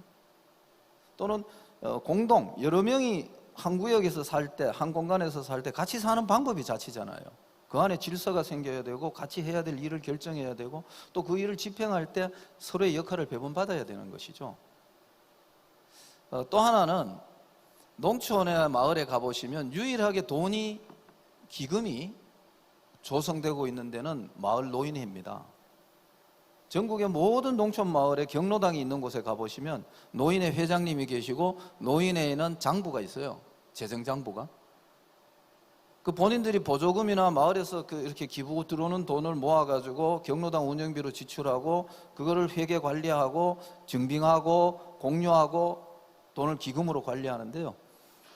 대부분의 마을에서 이제 이런 일이 벌어집니다. 마을 회에서 어떤 행사를 하거나 활동을 하려고 하면 경로당에서 돈을 내놓습니다. 오히려 기부를 합니다. 왜냐하면 경로당에 기금이 있으니까요. 오히려 그렇게 돌아가는 마을은 이 자치가 됩니다. 가서 해보면 조직되고 훈련 경험을 이분들이 마음속에 일상 속에 그런 것들을 가지고 계시기 때문에 그것들을 풀어내서 마을 일들을 같이 조금 더 규모 있게 해나가거나 비전을 갖게 만드시는 과정으로 충분히 가능했다. 대신에 모든 마을이 이 로컬 크리에이터하고 똑같은데요. 모든 마을이 다 되지는 않아요. 그래서 이제 4년 동안 400개 마을 중에 마을 자치회를 만드는데 저희들이 표준 프로그램이 3년 프로그램이었는데 이제 20개 마을이 만들어졌어요. 4년 동안. 근데 올해부터는 매년 15개에서 10개 사이의 마을이 자치회로 출범을 합니다. 의성군에 리가 400개가 있거든요. 의성군이 내부적으로 가지고 있는 목표는 400개 중에 100개 정도의 마을 자치회를 출범시키는 겁니다. 그래서 그런 정도 말씀을 드리고요. 아까 그 주거 문제 이야기는 조금 이따가 또 기회가 될 때 한번 말씀을 드릴게요. 모 교수님 첨언을 좀 들어봤으면 좋겠는데, 모 교수님 잘 모르시는 분들도 계실 텐데, 교수님이 사실은 사회적 경제와 공동체 성지인 홍동군 홍성면 출신이시거든요. 그래서 그 얘기를 좀 듣기 전에 지금 10분밖에 안 남아서 혹시 플로어에서 질문을 하실 분들은 교수님 말씀 끝나고 한 분 정도? 모르겠습니다. 하여튼 뭐 질문이 있으신 분들은 질문을 좀 준비해 주시기 바라겠습니다. 예, 교수님 첨언하실 거 없으신가요? 예, 알겠습니다. 혹시 질문 있으신가요? 플로어의 시간 12시까지 끝내달라고 하셔갖고 좀 어려운 자리인가 보네요. 예. 예. 혹시 마이크 있으면 예, 좀 주십시오. 네, 아무도 안 하시니까 제가 질문 드리겠습니다. 지금 두 분이 얘기하시는 내용에 보면 이제 사람에 되게 많이 집중을 하셔서 말씀을 하시잖아요. 주민하고 뭐 청년이나 로컬 크리에이터. 근데 이걸 이제 좀 공간적인 개념으로 좀 확장해서 보면 사실 로컬 크리에이터에서 공간을 얘기하면 사실 매니지먼트라는 단어가 적절하고 지금 마을 주민들 조금 전에 황 교수님 얘기하듯이 자치라는 개념, 그래서 매니지먼트와 자치에 대해서 두 분의 입장을 좀 듣고 싶고 또 하나는 사실은 자치 영역으로 가게 되면 저희가 행정구역, 뭐 보조금 얘기도 굉장히 많이 하셨지만 저희가 행정구역의 범위를 넘어서기가 굉장히 어려운 로컬 크리에이터도 사실 보조금에 의존하다 보면 행정구역을 넘어서는 거는 되게 어려운 상황이죠. 그래서 그런 행정구역을 넘어서서 로컬 매니지먼트나 이런 가능성에 대해서 어떻게 생각하시는지 질문 드립니다. 좀 어려운 질문인 것 같은데 교수님께서 사실은 이제 저도 전화 통화하면서 질문을 드렸던 건데 어떤 교수님께서 말씀하시는 자치와 그 다음에 이제 지역을 활성화시킨 되살리는 이런 문제와의 접점을 좀 찾는 것이 쉽지는 않을 것 같아요. 이해하는 것이 쉽지는 않을 것 같은데 그 부분에 대해서 먼저 말씀하시겠어요? 예. 사실 그 국정과제 보시면 거기에 이제 그 읍면동 마스터 플랜 그리고 창조 커뮤니티 계획이 들어가 있어요. 그래서 그 당시 구상했을 때는 이제 읍면동이 소지역 활성화 지원 단위가 돼야 되지 않나 이렇게 생각하고 제안을 한 겁니다. 그래서 제가 마을 단위 지금 상황을 잘 모르니까 이제 상권을 보면 이런 측면이 있어요. 그러니까 상권 보면 지금 상권 범위가 굉장히 작습니다. 아시다시피 2,000 제곱미터 안에 50개 가게가 있어야지 상권 이런 식으로 제한을 두기 때문에 전통시장 정도만 등록이 가능하고 근데 지금 전반적인 청년 입장에서 그렇고 또 주민 입장에도 보면 상권 전체의 질이 중요한데 이게 아주 작은 지역을 상권이라고 지정해도 지원하다 보면 어떤 일이 벌어지냐면 동네 전체에 대한 그런 영향, 어떤 파급 효과 이런 거에 대해서는 전혀 챙기지도 못하고 기본적으로 상인의 중심으로 가버립니다. 상인의 중심으로 가버리면 지금 농촌 지역이나 마찬가지지만 이거 그 상권이 발전하기 굉장히 어려워요. 상인의 중심으로 가면. 그래서 건물주도 참여 안 하고 주민도 참여 안 하기 때문에. 그러려면 우리가 좀 더 많은 사람이 상권 거버넌스에 참여하기 위해서는 행정 단위로 가는 수밖에 없다는, 가장 작은 행정 단위가 읍면동이고, 거기에 뭐 대기업도 좀 참여하고 좀 더 우리가 좀 포괄적인 거버넌스 기구를 통해서 상권을 접근해야지. 저는 이렇게 상권만 보더라도 이게 그 지역 사회가 장기적으로 원하는 상권을 만들 수 있지 않나 이런 생각을 해서 행정 단위와 상권 관리 그 단위를 좀 일치시켰으면 좋겠다. 근데 그 부분 도시재생도 마찬가지예요.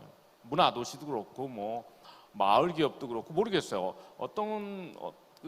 전 적어도 도시재생과 상권 활성화는 읍면동 단위에서 해서 그 자꾸 그 단기로 중간 조직 운영해서 그다음에 해체해서 그래서 모든 게 아무것도 안 남는 그런 그 실수를 반복하지 말고 읍면동에서 장기 발전 계획에 따라서 필요한 사업에 지원하는 그런 시스템으로 가야 된다고 순진하게 제안을 했는데 제가 뭐 답이 됐는지 모르겠네요. 근데 뭐 현장에서는 어떻게 받아들일지 모르겠습니다. 그 지금 말씀하신 그 국정과제 그거는 꼭 한번 보실 필요가 있는 것 같고요. 저는 이제 정책으로서는 그렇게 설계하는 게 맞다라고 보고 있고, 또 그동안에 그게 비어있던 정책 영역이었다, 공간적으로. 이 지금 말씀하신 이제 매니지먼트하고 자치는 제가 어떻게 보고 있냐면, 제가 자치를 이렇게 강조하는 것은 두 가지 측면이 있는데요. 하나는 주체의 문제입니다. 이제 자기 공간을 군청이나 이 중앙정부에서 또는 도청에서 행정적으로 보조금을 줄 때만 자기 공간에 대한 고민이 있거든요. 그럼 뭐 보조금 집행이 끝나면 자기 공간에 대한 고민이 또 끝나는 거예요. 이게 반복되고 있는 거죠. 그다음 또 하나는 제가 자치를 이게 이런 현상을 일으키게 됩니다. 보조금이라는 것은 그 해의 사업량이 정해지지 않습니까? 그러면 원래 아까 의성군의 마을이 400개라고 했는데요. 동시에 400개 사업을 못 하거든요. 보통 5개에서 3개 정도 사업을 합니다. 1년에. 400개 마을에 돈을 내면은, 그럼 그동안에 돌기 전에 마을들은 다 망하고 있는 거죠.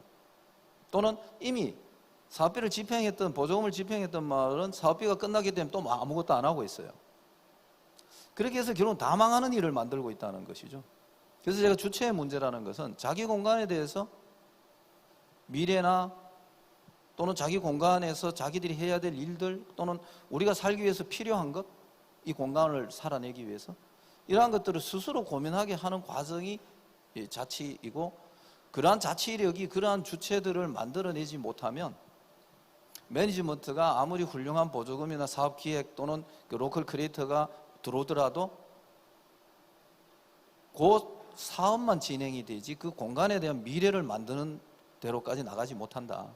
그래서 저는 사실은 제가 아까 말씀드렸던 것은 그런 뜻입니다.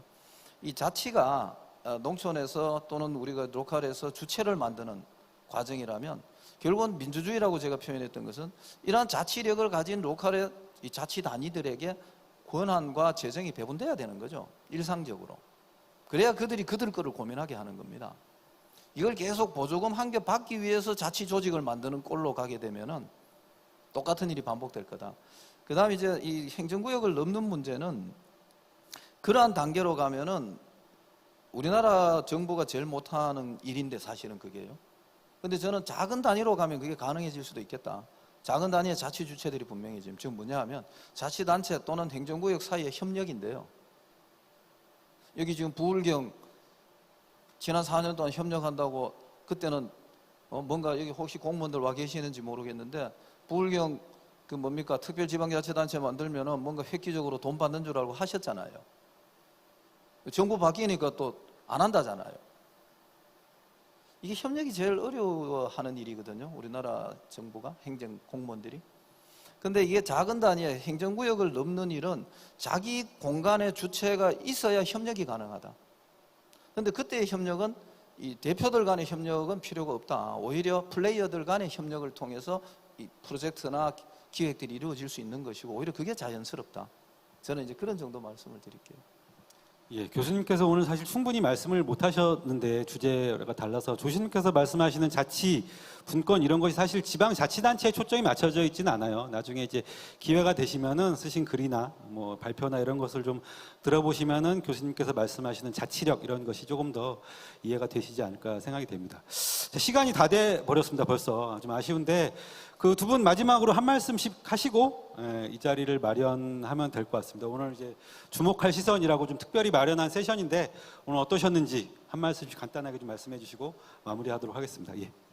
그 로컬 현상이 한 6년 정도 됐는데 이렇게 큰 그 공간에서 무대가 좋겠네 무대에서 이렇게 그 사회 혁신 커뮤니티라는 게 만났고 대화할 수 있는 기회가 왔다는 건 저 개인적으로 굉장히 그 반갑고 보람도 있습니다. 그래서 그만큼 로컬이 그 성장했다는 의미고요. 앞으로 우리가 로컬이 협력해야 될 그 우리 로컬이라고 하기 좀 사실 민망해요.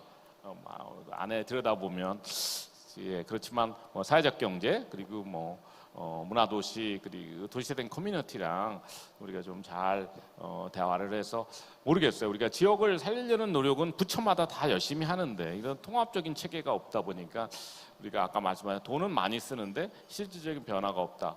그런 의미에서 저는 항상 우리가 궁극적으로 추구하는 목표가 뭔지에 대해서 저는 그게 제일 가장 저는 중요한 논의라고 생각합니다.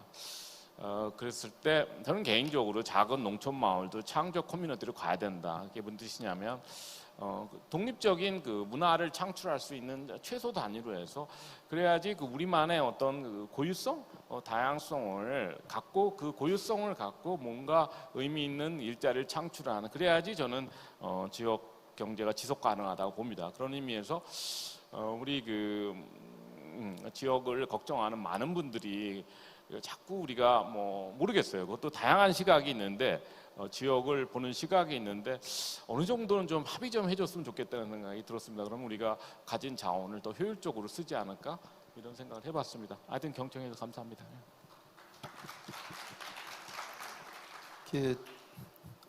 우선 이 말씀을 하나 드리고 싶은데요.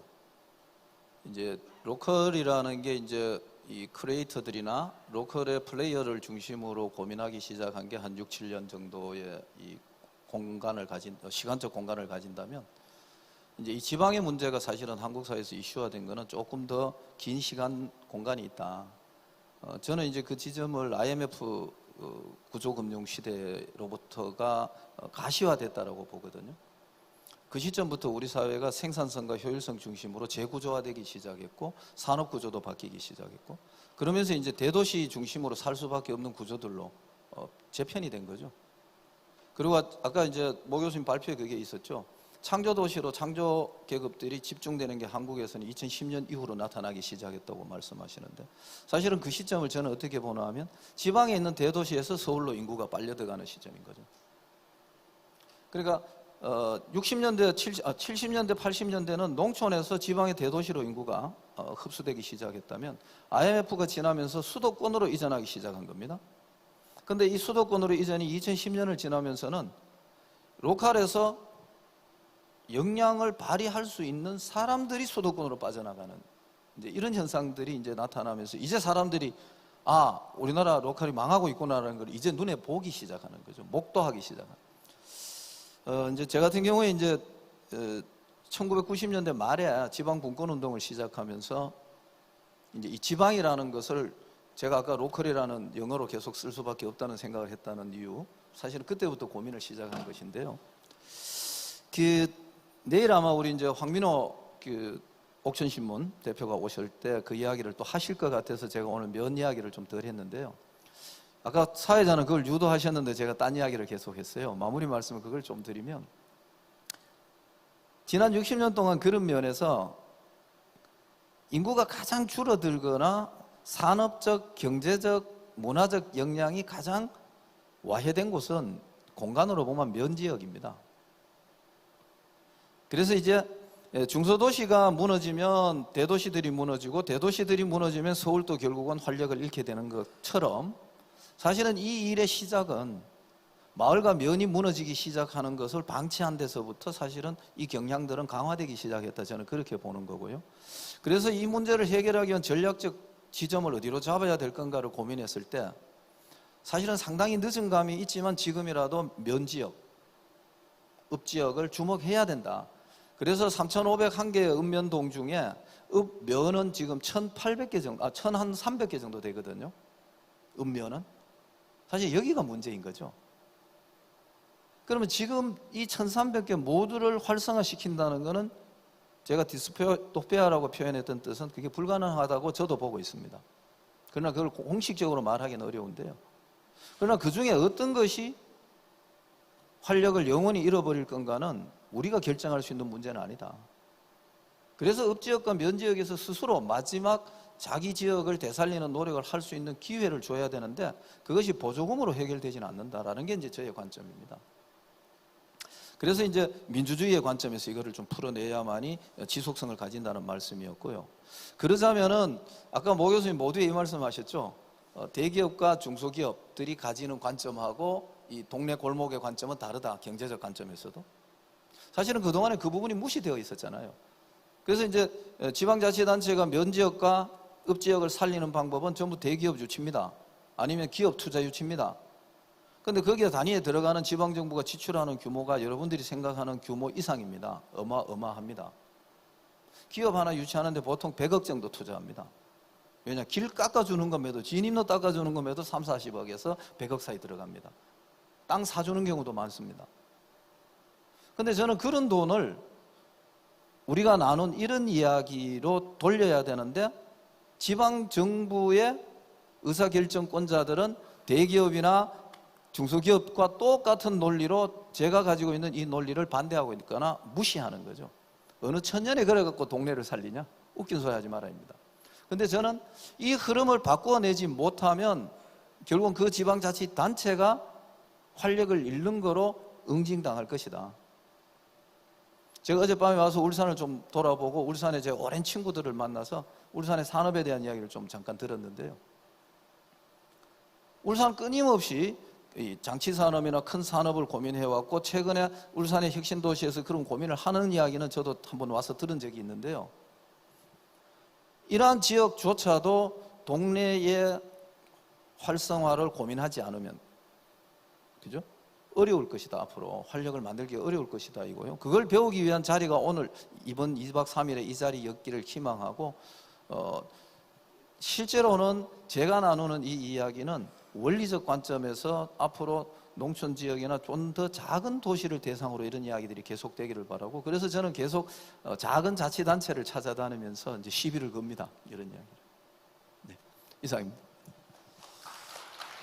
예, 장시간 고생하셨고요. 주최 측에서 의도한 대로 제대로 토론이 진행되는지는 잘 모르겠습니다만 그렇게 뭐 오늘 이 자리에 이렇게 많은 분들이 모이신 것만 해도 로컬에 대한 관심이 얼마나 뜨거운지를 보여주는 것 같습니다. 근데 좋은 사례를 만드는 것도 중요하지만 우리가 지금까지 조금 그냥 무시하고 넘어갔던 그런 어떤 비판들이나 이런 것들도 좀 짚고 넘어가는 것이 의미가 있을 것 같다는 생각에서 아마 이런 자리가 마련되지 않았나 생각이 들고요. 예, 장시간 지켜봐 주셔서 감사합니다. 이만 마치도록 하겠습니다. 수고하셨습니다. 네, 알찬 이야기 함께 나눠주신 세 분께 다시 한번 감사의 말씀을 드립니다. 네, 오전 세션은